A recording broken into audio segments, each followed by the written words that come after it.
Finding the prime factorizations of numbers can be used in a few different ways. One is to use it to find the least common multiple of two numbers. The least common multiple of two numbers is the smallest number that they both multiply to. So in example 3, we want to find the first 5 multiples of each of the numbers below. So 3 times 1 would give us 3, 3 times 2 would give us 6, times 3 would be 9, 12, and then 15. Doing the same thing for 5, we would get 5 times 1 is 5, 10, 15, 20, 25. So what we can see is that the smallest number that they both multiply to is going to be 15. That would be the least common multiple of 3 and 5. We could keep each of these lists going though. So if we went back to 3, the next value would be 18, then 21, 24, 27, and eventually 30. Our list for 5 would continue with 30 being the next value. So these two numbers have more than one common multiple, but getting up to those larger values just means it's possibly taking us longer to find them, or we're dealing with larger numbers. So this just gives us a way to find that smallest possible value that they both multiply to. So the least common multiple of 3 and 5 will be 15. The work that we just did above, though, is kind of time consuming, even though we only did 5 multiples of each of those numbers. For 5, we only had to do 3 multiples, but we want a quicker way to get to these answers without having to list out all of these values. In order to do that, we're going to take each of the given values in a problem, like in example 4, we want the least common multiple of 23 and 8, and we'll start by creating prime factorizations for both numbers. You might not recognize it right away, but 23 is actually prime. If you're not sure, you would just get there by trial and error. Just divide it by every number less than 23, and you would find out that nothing divides evenly into it besides 23 and then 1. So 23 is a prime number.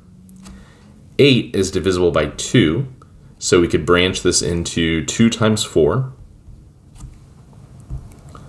And then 4 would branch into 2 times 2.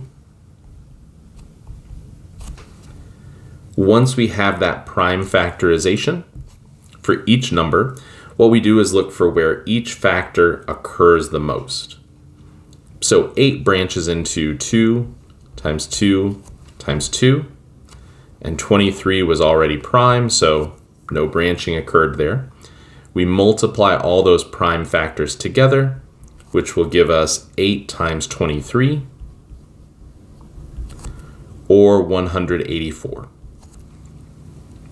Not a very small least common multiple in this case, because these two numbers didn't have any prime factors in common.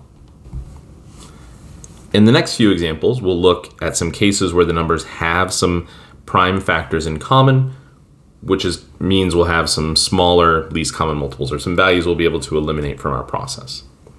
So in example 5, we want to look at 6 and 27.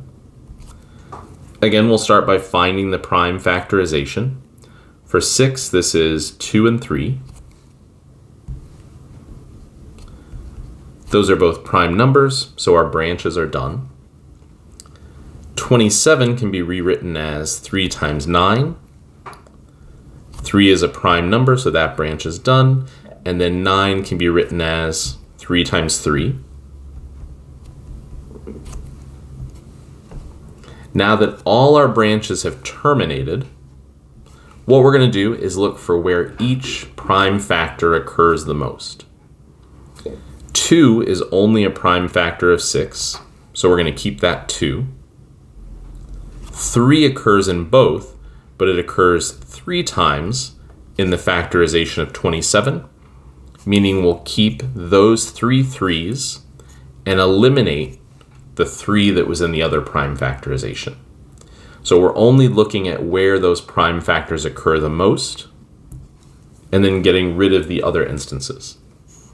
In this case, that means our least common multiple will be 2 times 3 times 3 times 3, or 54.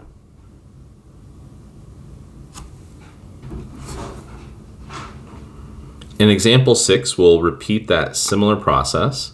We'll start by branching 10 into 5 times 2. Both of those are prime numbers, so we have our completed prime factorization. 20 we can break into 10 times 2. 2 is prime, but then 10 can again break into 5 times 2. And we'll look for where each prime number occurs the most.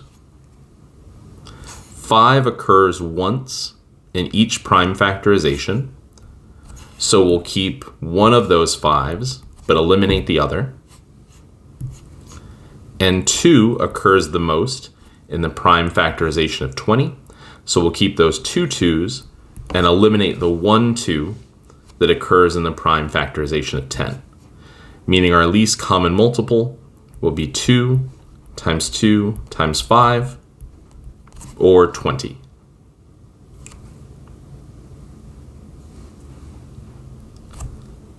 Taking a look at one last example, we'll find the prime factorizations of 6 and 11.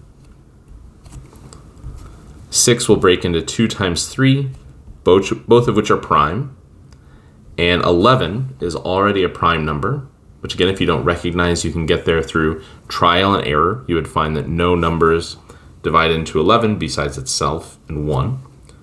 So in this case, there's no elimination that occurs, no prime factors are repeated between the two trees.